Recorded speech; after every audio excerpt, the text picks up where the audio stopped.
now let us discuss about the role of the state in curriculum construction and thrust areas of curriculum for school education.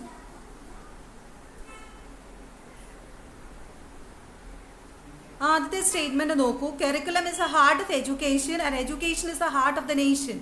ഇപ്പൊ എത്രത്തോളം curriculum നേഷനുമായിട്ട് relate ചെയ്ത് കിടക്കുന്നു എന്ന് നമുക്കിതിൽ നിന്ന് മനസ്സിലാക്കാവുന്നതാണ്. ഈ ഒരു വാക്കിൽ നിന്ന് തന്നെ, ഈ ഒരു സെന്റൻസിൽ നിന്ന് തന്നെ നമുക്ക് മനസ്സിലാക്കാവുന്നതാണ് എത്രത്തോളം കരിക്കുലം നേഷനുമായിട്ട് റിലേറ്റ് ചെയ്ത് കിടക്കുന്നു എന്ന്. അപ്പോൾ നമ്മളൊരു ഫ്യൂച്ചർ സിറ്റിസൺസിനെ പുറത്തോട്ട് ഒരു കരിക്കുലത്തിലൂടെ കടന്നുപോയി കുട്ടികൾ പുറത്തേക്ക് പോകുമ്പോൾ they contribute to the nation. So അതിന് മാക്കത്തക്ക രീതിയിലാണ് നമ്മൾ കുട്ടികളെ മോൾഡ് ചെയ്ത് ഇറക്കേണ്ടത്. അവർ കടന്നു പോകുന്ന കരിക്കുലം എന്ന് പറയുന്നത് അത്തരത്തിലായിരിക്കണം.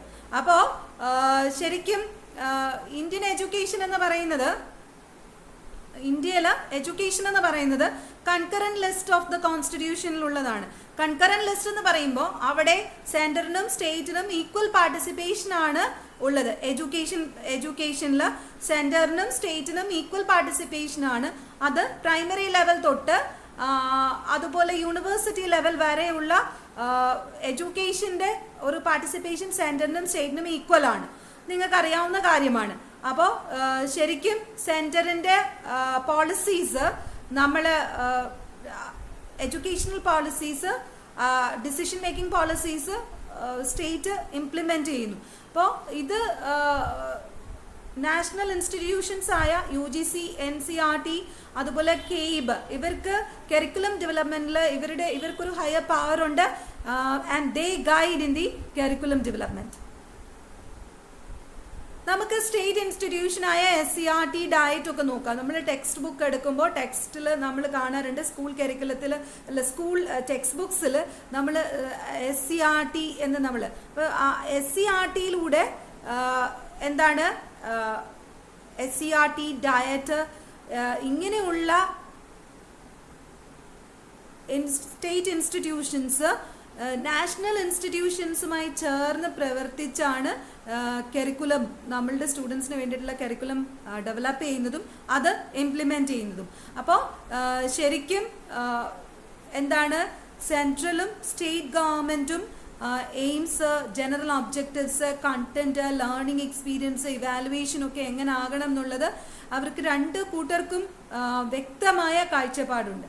അപ്പം അതിൻ്റെ ഭാഗമെന്നോണം നമ്മൾ ആദ്യം മനസ്സിലാക്കേണ്ടത് national education policy 1986, national education policy 2017, അതുപോലെ തന്നെ national curriculum framework 2005, Kerala curriculum framework 2007, Kerala curriculum framework 2013. ശരിക്കും നാഷണൽ എഡ്യൂക്കേഷൻ പോളിസിയുമായി ലിങ്ക് ചെയ്ത് നാഷണൽ കരിക്കുലം ഫ്രെയിംവർക്കുകൾ തയ്യാറാക്കി ആ നാഷണൽ കരിക്കുലം ഫ്രെയിംവർക്കിനെ ആധാരമാക്കിക്കൊണ്ട് അതാത് സ്റ്റേറ്റുകൾ അവരുടേതായ കരിക്കുലം ഫോർമുലേറ്റ് ചെയ്യുന്നു, അത് ഇംപ്ലിമെന്റ് ചെയ്യുകയാണ് ചെയ്യുന്നത്. ഓക്കെ,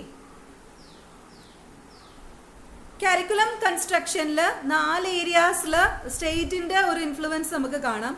ഒന്ന് curriculum development as the national policy, 2 curriculum design, 3 curriculum implementation, 4 evaluation of the curriculum. അപ്പോൾ ഇവിടെ curriculum development as the national policy എന്ന് പറയുമ്പോൾ നാഷണൽ പോളിസിയെ ബേസ് ചെയ്താണ് കരിക്കുലം ഡിറ്റർമിൻ ചെയ്യുന്നത്.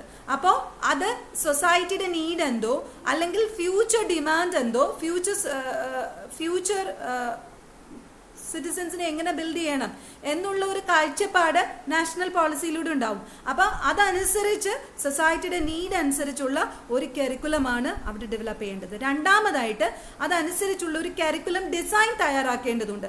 അവിടെ പർപ്പസ്, നമ്മുടെ ഉദ്ദേശം എന്താണ്, എന്തായിരിക്കണം ഉണ്ടാക്കേണ്ടത്, അതുപോലെ എന്ത് ഒബ്ജക്റ്റീവ്സ് ആണ് ആ പേർപ്പസ് മീറ്റ് ചെയ്യാൻ വേണ്ടിയിട്ട് എന്തൊക്കെ ഒബ്ജക്റ്റീവ്സ് ആണ് ഉൾപ്പെടുത്തേണ്ടത്, കണ്ടന്റ് എന്തൊക്കെ വേണം, ലേണിംഗ് എക്സ്പീരിയൻസ് എങ്ങനെ പ്രൊവൈഡ് ചെയ്യാം, ലാസ്റ്റിൽ അതിൻ്റെ ഒരു ഇവാലുവേഷൻ, എന്ത് ഇവാലുവേഷൻ ടൂൾ നമുക്ക് യൂസ് ചെയ്യാം, അത് കുട്ടികൾ എത്രമാത്രം അച്ചീവ് ചെയ്തു എന്നറിയാം. അപ്പം നിങ്ങൾ ലേണിംഗ് ആൻഡ് അസസ്മെന്റ് എന്ന് പറയുന്നതിനകത്ത് പലതരത്തിലുള്ള ഇവാലുവേഷൻ ടൂൾ പഠിച്ചിട്ടുണ്ടാവും. അപ്പോൾ നമ്മൾ ഈ ഇംപ്ലിമെന്റ് ചെയ്യുന്ന കരിക്കുലം എത്രത്തോളം നമ്മുടെ കുട്ടികൾ അക്വയർ ചെയ്തു എന്നറിയാൻ നമുക്ക് ഏതൊക്കെ ഇവാലുവേഷൻ ടൂൾസ് യൂസ് ചെയ്യാം. ഇങ്ങനെയുള്ള കാര്യങ്ങളാണ് കരിക്കുലം ഡിസൈനുമായിട്ട് റിലേറ്റ് ചെയ്ത്.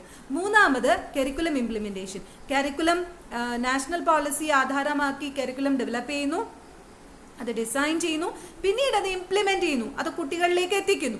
അത് ഇംപ്ലിമെന്റ് ചെയ്യുമ്പോൾ അവിടെ ഉണ്ടാകേണ്ട അവിടെ ഇൻഫ്രാസ്ട്രക്ചറിനാണെങ്കിലും അതുപോലെ ഹ്യൂമൻ റിസോഴ്സിനാണെങ്കിലും ഫണ്ടിങ്ങിനാണെങ്കിലും അഡ്മിനിസ്ട്രേഷനാണെങ്കിലും ഇതെല്ലാം കൂടെ ഇതൊക്കെയും എത്രമാത്രം ഈ ഗോൾ അച്ചീവ് ചെയ്യാനായിട്ട് എത്രത്തോളം ഇന്റർനെറ്റ് ഗോൾസ് അച്ചീവ് ചെയ്തോ എന്ന് അറിയാൻ വേണ്ടിയിട്ട് അതുൾപ്പെടെയാണ് നമ്മൾ കരിക്കുലം ഇംപ്ലിമെന്റേഷനിൽ ഈ കാര്യങ്ങളൊക്കെയും നമ്മൾ കൺസിഡർ ചെയ്യാറുണ്ട്. ഓക്കെ, എന്നിട്ട് നമ്മൾ ലാസ്റ്റിൽ കരിക്കുലം ഇംപ്ലിമെന്റ് ചെയ്യുന്നു, കുട്ടികളിലേക്ക് അത് എത്തിക്കുന്നു. അതിനുശേഷം ലാസ്റ്റിൽ നമ്മൾ ആ കരിക്കുലം ഇവാലുവേറ്റ് ചെയ്യുന്നു. അപ്പോൾ ഇവാലുവേറ്റ് ചെയ്യുന്നത് എത്രത്തോളം നമ്മൾ ഉദ്ദേശിച്ച ഇന്റൻഡഡ് ആയിട്ടുള്ള നമ്മൾ ഉദ്ദേശിച്ച ഔട്ട്കം കുട്ടികളിൽ അച്ചീവ് ചെയ്തോ എന്നുള്ളതാണ് നോക്കുന്നത്. ഇവിടെ ഗവൺമെന്റ് നോക്കുന്നത്, കരിക്കുലം ഇവാലുവേഷനിലൂടെ ഗവൺമെന്റ് നോക്കുന്നത് ഇത് അപ്രോപ്രിയേറ്റ് ആയിരുന്നോ, ഈ കരിക്കുലം നമ്മുടെ സൊസൈറ്റിക്ക് വേണ്ടിയിട്ടുള്ളതായിരുന്നു, നമ്മുടെ സൊസൈറ്റിക്ക് ആപ്റ്റ് ആയിട്ടുള്ള ഒരു കരിക്കുലമാണോ, അതോ ഇതിന് മാറ്റങ്ങൾ വരുത്തണമോ, മാറ്റങ്ങൾ വരുത്തണമെങ്കിൽ എത്രമാത്രം മോഡിഫിക്കേഷൻ നമ്മൾ വരുത്തണം, വന്നാൽ ഇത് നമ്മളുടെ സൊസൈറ്റിക്ക് സൂട്ടബിൾ ആകും. അപ്പോൾ ആ തരത്തിൽ ചിന്തിച്ച് സൂട്ടബിൾ ആണെങ്കിൽ അത് നടപ്പാക്കുകയും അല്ല എന്നുണ്ടെങ്കിൽ അതിന് വേണ്ട മോഡിഫിക്കേഷൻസ് വരുത്തുകയും ചെയ്യുന്നു. അതാണ് ഇവാലുവേഷൻ ഓഫ് കരിക്കുലം കൊണ്ട് ചെയ്യുന്നത്. ഇപ്പോൾ ഇതിൽ നിന്ന് സ്റ്റേറ്റിന്റെ ഒരു റോൾ എന്താണെന്ന് നമുക്ക് മനസ്സിലാവും. ശരിക്കും എന്താണ് സെൻട്രൽ സ്റ്റേറ്റ് ഗവൺമെന്റിന്റെ ഈക്വൽ പാർട്ടിസിപ്പേഷൻ ആണ് എഡ്യൂക്കേഷൻ പോളിസി എന്ന് എഡ്യൂക്കേഷൻ കരിക്കുലം ഡെവലപ്മെന്റ് എന്ന് പറയുന്നത്. അപ്പം നാഷണൽ പോളിസി ആധാരമാക്കിയിട്ടുള്ള ഒരു കരിക്കുലം ഡെവലപ്മെന്റ് ആണ് നടക്കുന്നത്. ഇനി നമുക്ക് ത്രസ്റ്റ് ഏരിയാസ് ഓഫ് കരിക്കുലം നോക്കാം ഫോർ സ്കൂൾ എഡ്യൂക്കേഷൻ. അപ്പം അതിനകത്ത് ആദ്യം പറയുന്നത് inculcation and sustenance of personal, social, national and spiritual values. ഇത് എങ്ങനെ നമുക്ക് ഇൻകൾക്കേറ്റ് ചെയ്യാൻ പറ്റും എന്നുള്ളതാണ്. Personal, social, national and spiritual values. അതുപോലെ തന്നെ ഒരു നാഷണൽ ഐഡന്റിറ്റി, അതുപോലെ ഒരു ലോ ആൻഡ് ഓർഡറിനെ റെസ്പെക്ട് ചെയ്യുക, ട്രൂത്ത്ഫുൾനെസ്, ഇതിനൊക്കെ ഉള്ള ഒരു പ്രാധാന്യം കൊടുത്തുകൊണ്ടാണ് കരിക്കുലം ഉണ്ടാവേണ്ടത്. അതുപോലെ തന്നെ നമ്മൾ സ്കൂൾ കരിക്കുലം ഇംപ്ലിമെന്റ് ചെയ്യുമ്പോൾ നമ്മൾ ശ്രദ്ധിക്കേണ്ട കാര്യങ്ങൾ, എങ്ങനെ നമുക്ക് പോവർട്ടി, ഇഗ്നോറൻസ്, അതുപോലെ ഇൽ health, casteism, dowry, untouchability, violence, ഇതൊക്കെ നമുക്ക് എങ്ങനെ എത്രത്തോളം എലിമിനേറ്റ് ചെയ്യാൻ സാധിക്കും എന്നുള്ളത് നമ്മൾ ചിന്തിക്കേണ്ടതുണ്ട്, അത് ഉൾപ്പെടുത്തേണ്ടതുണ്ട്. അതുപോലെ തന്നെ equity, health, piece and prosperity, ഇതൊക്കെ നമ്മൾ എൻഷുർ ചെയ്യണം. അതുപോലെ തന്നെ രാജ്യത്ത് ഉടനീളം ഒരു കോമൺ സ്ട്രക്ചർ ഓഫ് എഡ്യൂക്കേഷൻ ആണോ ഉള്ളത്, 10+2+3 പാറ്റേണിലുള്ള ഒരു യൂണിഫോം സ്ട്രക്ചർ ഓഫ് എഡ്യൂക്കേഷൻ ആണോ ഉള്ളത്. അതുപോലെ തന്നെ നമ്മൾ മനസ്സിലാക്കേണ്ടത്, നമ്മൾ കുറച്ച് സബ്ജക്ട് ഏരിയാസ്, പല സബ്ജക്ട് ഏരിയാസ് നമ്മൾ കുട്ടികളിലേക്ക് എത്തിക്കുമ്പോൾ ആ സബ്ജക്ട് ഏരിയാസിൽ കൊടുക്കുന്ന കണ്ടന്റും ലേണിംഗ് എക്സ്പീരിയൻസും general objectives of education attain ചെയ്യാനായിട്ട് സാധിക്കുമോ, അതിലൂടെ ഈ ഒബ്ജക്റ്റീവ്സ് ഒക്കെ എഡ്യൂക്കേഷണൽ ഒബ്ജക്റ്റീവ്സ് കുട്ടികൾക്ക് അറ്റൈൻ ചെയ്യാൻ സാധിക്കുന്നുണ്ടോ എന്ന് നമ്മൾ നോക്കേണ്ടതാണ്. അതുപോലെ നമ്മൾ മനസ്സിലാക്കേണ്ടത്, ജസ്റ്റ് കുറച്ച് ഫാക്ച്വൽ ആയിട്ടുള്ള നോളജ് കുട്ടികൾക്ക് കൊടുക്കുന്നതിന് ഉപരിയായി അവരുടെ ലെവൽ, ആ ലെവലിൽ നിന്ന് മാറി നമ്മൾ അണ്ടർസ്റ്റാൻഡിങ്, തിങ്കിങ് ആൻഡ് ഇന്റേണലൈസേഷൻ, അതിന് ഇന്റേണലൈസിങ് തിങ്സ്, അതിന് നമ്മൾ എംഫസിസ് കൊടുക്കേണ്ടതാണ്. അതുപോലെ സ്കൂൾ കരിക്കുലം നമ്മൾ നോക്കുമ്പോൾ നമ്മൾ മനസ്സിലാക്കേണ്ടത്, ആ കരിക്കുലത്തിലൂടെ കുട്ടികളുടെ personality, value education, health, physical education, art, work education, ഇതിനൊക്കെ ഒരു അപ്രോപ്രിയേറ്റ് പ്ലേസ് കൊടുക്കണം. അതുപോലെ കുട്ടികളുടെ ഓൾറൗണ്ട് ഡെവലപ്മെന്റ് ഓഫ് പേഴ്സണാലിറ്റി നമുക്ക് ഡെവലപ്പ് ചെയ്യാനായിട്ട് സാധിച്ചു എന്നുള്ളത് നമ്മൾ ചിന്തിക്കേണ്ടതുണ്ട്. അപ്പോൾ 1 തൊട്ട് 10ാം ക്ലാസ് വരെ ഒരു കോമൺ സ്കീം ഓഫ് സ്റ്റഡീസ് ആണ് നമ്മൾ അഡ്വക്കേറ്റ് ചെയ്യേണ്ടത്. National curriculum framework 2005 thrust areas of school curriculum എന്താണെന്ന് നോക്കാം. അപ്പോൾ അവർ പറയുന്ന ഇമ്പോർട്ടൻറ്റ് ഏരിയാസ് എന്ന് പറയുന്നത് language skill, mathematical skill, scientific temper, അതുപോലെ understanding of environment, patriotism, nationalism, ഇതൊക്കെ ഡെവലപ്പ് ചെയ്യാൻ സാധിക്കണം. അതിനുപരിയായി നമ്മൾ ചെയ്യേണ്ട കരിക്കുലത്തിൻ്റെ ലക്ഷ്യം എന്ന് പറയുന്നത് ഈവിൽ പ്രാക്ടീസസ് ആയ പോവർട്ടി, അതുപോലെ സൂപ്പർസ്റ്റിഷ്യസ് ബിലീഫ്സ്, ഇതൊക്കെ എലിമിനേറ്റ് ചെയ്യാൻ പറ്റണം. കുട്ടികളിൽ നമുക്ക് കോൺസ്റ്റിറ്റ്യൂഷണൽ വാല്യൂസ്, അതുപോലെ ബേസിക് സ്കിൽസ് ആയ IQ, EQ, SQ means spiritual ഇൻ്റലിജൻസുമായിട്ട് relate ചെയ്താണ്, അതൊക്കെ നമുക്ക് ഡെവലപ്പ് ചെയ്യാനായിട്ട് സാധിക്കണം. അതുപോലെ കുട്ടികളിൽ ഒരു സ്പിരിറ്റ് ഓഫ് ലേണിംഗ്, അത് നമുക്ക് ഡെവലപ്പ് ചെയ്യാൻ സാധിക്കണം. ലേണിംഗ്, അൺലേൺ ആൻഡ് റീലേൺ, കുട്ടിക്ക് മനസ്സിലാക്കി പഠിക്കാനുള്ള ഒരു അവസരം പറ്റണം, അതിനുള്ള ഒരു സ്പിരിറ്റ് കുട്ടിയിലേക്ക് ഇൻകൾക്കേറ്റ് ചെയ്യാനായിട്ട് സാധിക്കണം. അതുപോലെ തന്നെ ബേസിക് ഹ്യൂമൻ റൈറ്റ്സിനെ കുറിച്ചുള്ള ഒരു പഠനം കുട്ടിക്ക് ഉണ്ടാവണം. അതുപോലെ ഫണ്ടമെന്റൽ റൈറ്റ്സ് എന്താണെന്ന് അറിയണം, ജെൻഡർ ഇക്വാലിറ്റി എന്താണെന്ന് അറിയണം, നമ്മളുടെ കോൺസ്റ്റിറ്റ്യൂഷണൽ വാല്യൂസ് എന്താണെന്ന് അറിയാം. ഇതൊക്കെയും നമുക്ക് ഇൻകൾക്കേറ്റ് ചെയ്യാനായിട്ട് പറ്റണം. അതുപോലെ നമ്മൾക്കൊക്കെ അറിയാവുന്ന കാര്യമാണ് ഇന്നത്തെ കരിക്കുലം എന്ന് പറയുന്നത്. നമ്മളുടെ സ്കൂൾ കരിക്കുലം എന്ന് പറയുന്നത് ആക്ടിവിറ്റി ബേസ്ഡ് ആണ്. അപ്പോൾ അത് practicability, experience, utility, concern for the society, ഇതായിരിക്കണം കരിക്കുലം ഡിറ്റർമിനേഷന്റെ മെയിൻ ആസ്പെക്ട് എന്ന് പറയുന്നത്. അപ്പോൾ പ്രാക്ടിക്കൽ അല്ലെങ്കിൽ ആക്ടിവിറ്റി ബേസ്ഡ് എന്ന് പറയുമ്പോൾ പ്രാക്ടിക്കബിലിറ്റിക്കാണ് അല്ലെങ്കിൽ യൂട്ടിലിറ്റിക്കാണ് അല്ലെങ്കിൽ എക്സ്പീരിയൻസിനാണ് കൂടുതൽ പ്രാധാന്യം എന്ന് പറയുന്നത്. അപ്പോൾ നമ്മൾ ഇവിടെ കരിക്കുലം ഡെവലപ്പ് ചെയ്യുമ്പോൾ അല്ലെങ്കിൽ അസൈൻ ചെയ്യുമ്പോൾ ഈ ഏരിയയിൽ നമ്മൾ മനസ്സിലാക്കേണ്ടത് കുട്ടിയുടെ ഇൻട്രസ്റ്റ് കണക്കിലെടുത്ത് വേണം നമ്മൾ കരിക്കുലം പ്ലാൻ ചെയ്യാൻ. സബ്ജക്ട് മാറ്റർ എന്ന് പറയുന്നത് ലൈഫ് ഓറിയന്റഡ് ആയിട്ടുള്ള സബ്ജക്ട് മാറ്റർ ആവണം, അത് നമ്മൾ ശ്രദ്ധിക്കുക. പിന്നെ കണ്ടന്റ് സെലക്ഷനിൽ ഫ്ലെക്സിബിലിറ്റി ഉണ്ടാവണം. അതുപോലെ ലേണിംഗ് എക്സ്പീരിയൻസ് ഓർഗനൈസ് ചെയ്യുമ്പോഴും നമ്മൾ മനസ്സിലാക്കേണ്ടത് ഫ്ലെക്സിബിൾ ആയിരിക്കണം. കണ്ടന്റ് മാറ്റർ ആണെങ്കിലും ലേണിംഗ് എക്സ്പീരിയൻസ് നമ്മൾ പ്രൊവൈഡ് ചെയ്യുന്ന ആണെങ്കിലും ഫ്ലെക്സിബിലിറ്റിക്ക് പ്രാധാന്യം കൊടുത്തുകൊണ്ടായിരിക്കണം നമ്മൾ ആ കരിക്കുലം കൺസ്ട്രക്ട് ചെയ്യാൻ. ഇനി ഞാൻ ഓരോ ഏരിയാസ് ഞാൻ പറയുകയാണ്. ഇവിടെ ഏർലി ചൈൽഡ്ഹുഡ് എഡ്യൂക്കേഷൻ ആണ് ആദ്യം. അപ്പം ഏർലി ചൈൽഡ്ഹുഡ് എഡ്യൂക്കേഷൻ എന്ന് പറയുന്ന ആ സ്റ്റേജ് എന്ന് പറഞ്ഞാൽ കുട്ടികൾ ശരിക്കും എലിമെന്ററി എഡ്യൂക്കേഷന്റെ തൊട്ടു മുമ്പുള്ള കാലഘട്ടമാണ് ഏർലി ചൈൽഡ്ഹുഡ് എഡ്യൂക്കേഷൻ എന്ന് പറയുന്നത്. ഈ സമയത്ത് ആ ലേണിംഗ് സ്റ്റേജിൽ നമ്മൾ കുട്ടികൾക്ക് കൊടുക്കേണ്ടത് group activities, play way techniques, language games, number games, അതുപോലെ തന്നെ അവരെ കൂടുതൽ സോഷ്യലൈസ് ചെയ്യാനുള്ള ആക്ടിവിറ്റീസ് എന്തൊക്കെ, അവർക്കൊരു എൻവയോൺമെന്റൽ അവയർനെസ്, ഇതൊക്കെയാണ് നമ്മൾ ഏർലി ചൈൽഡ്ഹുഡ് എഡ്യൂക്കേഷൻ ടൈമിൽ നമ്മൾ ആ സ്റ്റേജിൽ കൊടുക്കേണ്ടത്. ഓക്കെ, അപ്പൊ അവിടെ കുട്ടിക്ക് പ്ലഷർ, പെർസെപ്ഷന്, പാർട്ടിസിപ്പേഷന്, ഇതിന് കൂടുതൽ എംഫസിസ് ആണ് നമ്മൾ കൊടുക്കേണ്ടത്. കുട്ടിയുടെ ഒരു റെഡിനെസ് ഇൻ ലേണിംഗ് നമ്മൾ എൻഷുർ ചെയ്യേണ്ടതുണ്ട്. അതുപോലെ കുട്ടിക്ക് ഓവർലോഡ് ആയിട്ടുള്ള കാര്യങ്ങൾ നമ്മൾ കൊടുക്കാൻ പാടില്ല. അൺഹെൽത്തി അല്ലെങ്കിൽ ഹാംഫുൾ ആയിട്ടുള്ള ലോഡ് കുട്ടികൾക്ക് അത് അവരുടെ ന്യൂറോ മസ്കുലർ കപ്പാസിറ്റിയെ ബാധിക്കും എന്നുള്ളത് കൊണ്ട് തന്നെ അവരുടെ ആ ഡെവലപ്മെന്റിന് അത് നന്നാവില്ല എന്നുള്ളത് കൊണ്ട് അൺഹെൽത്തി പ്രാക്ടീസസ് ഒന്നും തന്നെ നമ്മൾ ഈ കാലഘട്ടത്തിൽ ഉപയോഗിക്കാൻ പാടില്ല എന്നുള്ളത് നമ്മൾ മനസ്സിലാക്കുക. അതുപോലെ ശരിക്കും ആ കാലഘട്ടത്തിൽ എന്ന് വെച്ചാൽ എലിമെന്ററി സ്കൂളിന് തൊട്ടു മുമ്പുള്ള കാലഘട്ടമാണ് early childhood care and education എന്ന് പറയുന്നത്. ആ കാലഘട്ടത്തിൽ formal teaching of subjects, reading, writing, അത് നമ്മൾ കൃത്യമായിട്ട് പ്രൊഹിബിറ്റ് ചെയ്യുകയാണ് വേണ്ടത്. അല്ലാതെ കുട്ടിക്ക് ഒരു പഠിക്കുക എന്ന് പറയുമ്പോൾ ഒരു സന്തോഷം തോന്നുന്ന രീതിയിലുള്ള ആക്ടിവിറ്റീസ് ആയിരിക്കണം നമ്മൾ ആ കാലഘട്ടത്തിൽ പ്രൊവൈഡ് ചെയ്യേണ്ടത്. അതുപോലെ തന്നെ നമ്മൾ കുട്ടിക്ക് ലാംഗ്വേജ് ഓറലി ആയിട്ട് ലാംഗ്വേജ് ഡെവലപ്മെന്റ് കാലഘട്ടമാണ്. അപ്പോൾ കൂടുതലായിട്ട് കുട്ടികൾ ഓറലായിട്ട് പറയുവാനും ലിസൺ ചെയ്യുവാനും ഒരു നല്ല ഇന്ററാക്റ്റീവ് മൂഡ് നമ്മൾ ക്രിയേറ്റ് ചെയ്യുവാണ് ആ കാലഘട്ടത്തിൽ വേണ്ടത്. കാരണം കുട്ടികൾ പിന്നെ എലിമെന്ററി എഡ്യൂക്കേഷനിൽ ചെല്ലുമ്പം അവർക്ക് അതുവരെ വീട്ടിൽ നിന്ന് മാറി പെട്ടെന്നാണ് ഇങ്ങനെ ഒരു ടീം, ഒരു early childhood care and education stage എന്ന് പറയുമ്പം just before the elementary stage. അപ്പോൾ ആ കാലഘട്ടത്തിൽ ജസ്റ്റ് കുട്ടിക്ക് എന്താണ് വീട്ടിൽ നിന്ന് പെട്ടെന്ന് വരുന്ന ഒരു കാലഘട്ടമാണ്. അപ്പം നമ്മൾ അവിടെ ലാംഗ്വേജിന്റെ ഡെവലപ്മെന്റിന് കൂടുതൽ പ്രാധാന്യം കൊടുക്കുക.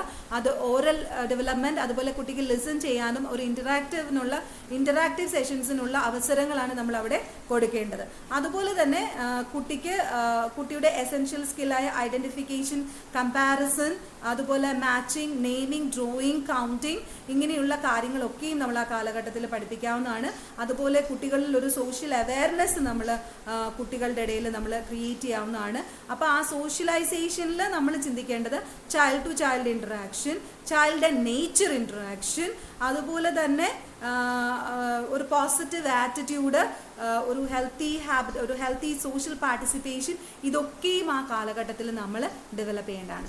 നോക്ക്, ഏറ്റവും നന്നായിട്ട് ഹാൻഡിൽ ചെയ്യേണ്ട കാലഘട്ടമാണ് early childhood care and education. ആ സമയത്ത് നമ്മൾ കുറച്ച് കാര്യങ്ങൾ ബിൽഡ് ചെയ്യേണ്ടതുണ്ട് കുട്ടികളിൽ. അപ്പോൾ ആ ബിൽഡ് ചെയ്യേണ്ട കാര്യങ്ങളാണ് ചൈൽഡ് ടു ചൈൽഡ് ഇൻറ്ററാക്ഷൻ എങ്ങനെ, ചൈൽഡ് ടു നേച്ചർ ഇൻറ്ററാക്ഷൻ എങ്ങനെ കുട്ടിക്ക് ഒരു മുതിർന്ന ആൾക്കാരെ കാണുമ്പം how to behave, how to respect them, ഇങ്ങനെയുള്ള കാര്യങ്ങളൊക്കെ ചുവട് കൊടുക്കുന്ന കാലഘട്ടമാണ് early childhood care and education. അപ്പോൾ ആ സമയത്ത് നമ്മൾ അതൊക്കെ വളരെ ശ്രദ്ധിക്കേണ്ടതാണ്. അടുത്തതായിട്ട് എലിമെന്ററി എഡ്യൂക്കേഷൻ ആണ്. എലിമെന്ററി എഡ്യൂക്കേഷൻ 8 ഇയേഴ്സ് ആണ്. ഇവിടെ നമ്മൾ അതിനെ പല സെഷൻസ് ആയിട്ട് തിരിച്ചിട്ടുണ്ട്. ആദ്യം ക്ലാസ് 1ഉം ക്ലാസ് 2 ആണ്. അവിടെ ജസ്റ്റ് നമ്മൾ കുട്ടിക്ക് അവിടെ ഫോമൽ ടീച്ചിങ് നമ്മൾ ഇൻട്രൊഡ്യൂസ് ചെയ്യുകയാണ്. പിന്നീട് നമ്മൾ ക്ലാസ് 3 to 4ലേക്ക് പോകുമ്പോഴത്തേക്കും അവിടെ കുട്ടികളെ നമ്മൾ എൻവയോൺമെന്റും അല്ലെങ്കിൽ ലേണിംഗ് ഒരു സിസ്റ്റമാറ്റിക് വേയിലേക്ക് നമ്മൾ മാറ്റുന്ന കാലഘട്ടമാണ് 3 to 5 ആ പീരീഡ് എന്ന് പറയുന്നത്. Okay, so first and second standard എന്ന് പറഞ്ഞാൽ അവിടെ ജസ്റ്റ് നമ്മളൊരു ഫോമൽ ടീച്ചിങ്ങിനുള്ള ഒരു കാലഘട്ടമാണ്. പിന്നെ അവിടുന്ന് 3 to 5 ക്ലാസ്സിലേക്ക് നമ്മളൊരു സിസ്റ്റമാറ്റിക് ലേണിംഗ് കുട്ടിയിലേക്ക് ഇൻകൾക്കേറ്റ് ചെയ്യേണ്ടതാണ്. സോ ക്ലാസ് 1 and 2 നമുക്കൊരു ലാംഗ്വേജ് പഠിപ്പിക്കാം. അത് മദർ ടങ്ങോ റീജിയണൽ ലാംഗ്വേജോ എന്തെങ്കിലും ആയിട്ട് ഒരു ലാംഗ്വേജ് കുട്ടിയെ പഠിപ്പിച്ചാൽ മതി. മാത്തമാറ്റിക്സ് പഠിപ്പിക്കുക. അതുപോലെ we should teach them the art of healthy and productive living. ഇതാണ് നമ്മൾ ആ ഒരു കാലഘട്ടത്തിൽ പഠിപ്പിക്കേണ്ടത്. അവിടെ നിന്ന് മാറി രണ്ടാമത് 3rd to 5th സ്റ്റാൻഡേർഡിൽ ഒരു ലാംഗ്വേജ്, അത് മദർ ടങ് അല്ലെങ്കിൽ എന്തെങ്കിലും റീജിയണൽ ലാംഗ്വേജുകൾ പഠിപ്പിക്കുന്നു. മാത്തമാറ്റിക്സ്, എൻവയോൺമെന്റൽ studies, art of healthy and productive living, അതിനോട് കൂടെ activities such as music, dance, drama, drawing, painting, puppetry, health and physical education, games and sports, yoga, ഇതൊക്കെയും നമുക്ക് കരിക്കുലത്തിൽ ഉൾപ്പെടുത്താവുന്നതാണ് ഈ കാലഘട്ടത്തിൽ. ഇനി അപ്പർ പ്രൈമറി സ്റ്റേജിലേക്ക് വരുമ്പോഴത്തേക്ക് നമ്മൾ 3 ലാംഗ്വേജ് കുട്ടിയെ പഠിപ്പിക്കുക. അവിടെ മദർ ടങ് പഠിപ്പിക്കുക, മോഡേൺ ഇന്ത്യൻ ലാംഗ്വേജും ഇംഗ്ലീഷും പഠിപ്പിക്കാവുന്നതാണ്. അതിനോടൊപ്പം mathematics, science and technology, social science, work education, art education, അതിനകത്ത് വിഷ്വലും പെർഫോമിംഗ് ആർട്ടും നമുക്ക് പഠിപ്പിക്കാവുന്നതാണ്. ഹെൽത്ത് ആൻഡ് ഫിസിക്കൽ എഡ്യൂക്കേഷൻ, അതുപോലെ games, sports, yoga, NCC, scout, guide, ഇങ്ങനെയുള്ള സ്കൗട്ടിങ് ആൻഡ് ഗൈഡിങ്, ഇങ്ങനെയുള്ള കാര്യങ്ങളൊക്കെ ആ കാലഘട്ടത്തിൽ അപ്പർ പ്രൈമറി സ്റ്റേജിൽ നമുക്ക് ഉൾപ്പെടുത്താവുന്നതാണ്. ഇനിയും സെക്കൻഡറി സ്റ്റേജ് എന്ന് പറയുന്നത് 2 ഇയേഴ്സ് ആണ്. അവിടെ 3 language, mother tongue, regional language, modern Indian language, English, അതിനോടൊപ്പം mathematics, science and technology, social science, work education, art education, health and physical education, ഇത്രയും നമുക്ക് സെക്കൻഡറി സ്റ്റേജിൽ ഉൾപ്പെടുത്താവുന്നതാണ്. നോക്ക്, ഇതും നമ്മളുടെ ഇന്നത്തെ സ്കൂൾ കരിക്കുലവുമായിട്ട് നമ്മളൊന്ന് കമ്പയർ ചെയ്ത് നോക്കേണ്ടതാണ്. നമ്മളിതൊക്കെ ഇങ്ങനെ പഠിക്കുമ്പോൾ thrust Arias of school curriculum എന്ന് പറഞ്ഞ് പഠിക്കുമ്പം നമ്മളിതും ഇന്നത്തെ സിസ്റ്റമും എന്താണെന്ന് നമ്മൾ നോക്കേണ്ടതുണ്ട്. അപ്പോൾ ഇങ്ങനെ നമ്മൾ ഒരിക്കലും മനസ്സിലാക്കുക, നമ്മൾ പറയുമ്പം നമ്മളുടെ പാണ്ഡിത്യം മുഴുവൻ അടിച്ചേൽപ്പിക്കുകയല്ല കുട്ടികൾ ചെയ്യേണ്ടത്. നമുക്ക് ഒത്തിരി കാര്യങ്ങളിൽ ഒത്തിരി അറിവുകൾ ഉണ്ടാകും. ആ അറിവുകൾ മുഴുവനും കുട്ടികളുടെ മേലെ നമുക്ക് അടിച്ചേൽപ്പിക്കുന്നത് കൊണ്ട് കറക്റ്റ് എഡ്യൂക്കേഷൻ നടക്കില്ല. ഓരോ കുട്ടിയുടെയും മെൻ്റൽ ലെവൽ എന്ന് പറയുന്നത് ഡിഫറെൻ്റ് ആണ്. അവർ അക്വയർ ചെയ്യുന്ന പേസ് എന്ന് പറയുന്നത്, അവർ മനസ്സിലാക്കുന്നത്, നമ്മളിപ്പോൾ പഠിപ്പിക്കുമ്പോൾ നിങ്ങളിൽ തന്നെ പലരും പല രീതിയിലാണ് പഠിക്കുന്നത്. ചിലർക്ക് ഇപ്പം ഇങ്ങനെ ഒരു ക്ലാസ് ഞാൻ എടുക്കുമ്പോൾ അത് ചിലപ്പം വളരെ സ്ലോ ആയിട്ട് തോന്നാം, അല്ല വളരെ ബോറിംഗ് ആയിട്ട് ചിലർക്ക് ഫീൽ ചെയ്യാം. ചിലരെ സംബന്ധിച്ചിടത്തോളം അങ്ങനല്ല, ഇച്ചിരി കൂടെ ടീച്ചർ ഫാസ്റ്റായിട്ട് പോകാമെന്ന് വിചാരിക്കാം. വേറെ ചിലരെ സംബന്ധിച്ച് അങ്ങനല്ല, ഓക്കെ ഇത് ഓക്കെ ആണെന്ന് തോന്നാം. തീരെ താഴെയുള്ളവർക്ക് ഇത് അബ്സോർബ് ചെയ്യാൻ ചിലപ്പോൾ പാട് വരാം. അങ്ങനെ പലതരത്തിലുള്ള കുട്ടികളെയാണ് നമ്മൾ എപ്പോഴും പഠിപ്പിക്കുന്നത്.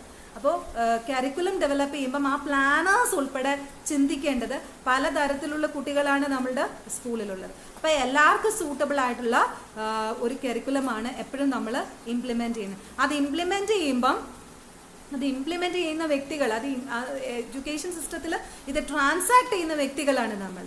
അപ്പോൾ അതിൻ്റെ ട്രാൻസാക്ഷൻ എന്ന് പറയുന്നത് അവരുടെ കാഴ്ചപ്പാട് നമ്മൾ അബ്സോർബ് ചെയ്തിട്ട് ആ അബ്സോർബ് ചെയ്യുന്നത് കറക്റ്റായിട്ട് നമ്മൾ കുട്ടികളിലേക്ക് ട്രാൻസാക്ട് ചെയ്തെങ്കിൽ മാത്രമേ അത് ആ ഇൻറ്റൻഡഡ് ഗോൾസ് നമുക്ക് അച്ചീവ് ചെയ്യാനായിട്ട് സാധിക്കുകയുള്ളൂ. അപ്പം ഇവിടെ നമ്മൾ കുറേ കാര്യങ്ങൾ, കരിക്കുലം എന്താണെന്നും കരിക്കുലത്തിൻ്റെ ഫിലോസഫിയുടെ ഒരു റോൾ എന്താണെന്നും സെൻട്രൽ സ്റ്റേറ്റിൻ്റെ ഒരു റോൾ എന്താണെന്നും thrust areas of school curriculum എന്തെന്നൊക്കെ നമ്മൾ പഠിച്ചു. ഇപ്പോൾ ടീച്ചേഴ്സ് എന്ന നിലയ്ക്ക് ഇത് എങ്ങനെ നമ്മൾക്ക് അബ്സോർബ് ചെയ്ത് എങ്ങനെ നമ്മുടെ കുട്ടികളിലേക്ക് കരിക്കുലം നമുക്ക് ഇംപ്ലിമെൻറ്റ് ചെയ്യാൻ സാധിക്കും, എങ്ങനെ നമ്മൾ ട്രാൻസാക്ട് ചെയ്യണം, എങ്ങനെ നമ്മൾ ഇവാലുവേറ്റ് ചെയ്യണം എന്നൊക്കെയാണ് നമ്മൾ ഇത് പഠിക്കുമ്പോൾ അല്ലെങ്കിൽ ഇത് മനസ്സിലാക്കുമ്പോൾ നമ്മൾ ചിന്തിക്കേണ്ടത്.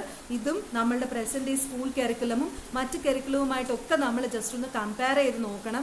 എത്രത്തോളം കണ്ടന്റ് ഉണ്ട് നമ്മളുടെ കുട്ടികൾക്ക് സ്കൂളിൽ പഠിക്കാൻ എന്നുള്ളത് നമ്മൾ മനസ്സിലാക്കണം. അപ്പോൾ എത്രത്തോളം വളരെ അവർക്ക് മനസ്സിലാകുന്ന ഭാഷയിൽ എത്രത്തോളം ഈ സബ്ജക്ട്സ് നമുക്ക് കിട്ടുന്ന നമ്മൾക്കറിയാവുന്ന സബ്ജക്ട്സ് എത്രത്തോളം ലൈറ്റായിട്ട് നമ്മുടെ കുട്ടികളിലേക്ക് സന്തോഷത്തോടെ അവർക്ക് പഠിക്കാൻ എങ്ങനെ നമുക്ക് കൊടുക്കാം എന്നുള്ളതാണ് നമ്മൾ ചിന്തിക്കേണ്ടത്. ഇതുമായിട്ട് ബേസ് ചെയ്ത് ധാരാളം യൂണിവേഴ്സിറ്റി ക്വസ്റ്റ്യൻസ് ഉണ്ടായിട്ടുണ്ട്. അതിനകത്ത് ഒരു ക്വസ്റ്റ്യൻ എന്ന് പറയുന്നത്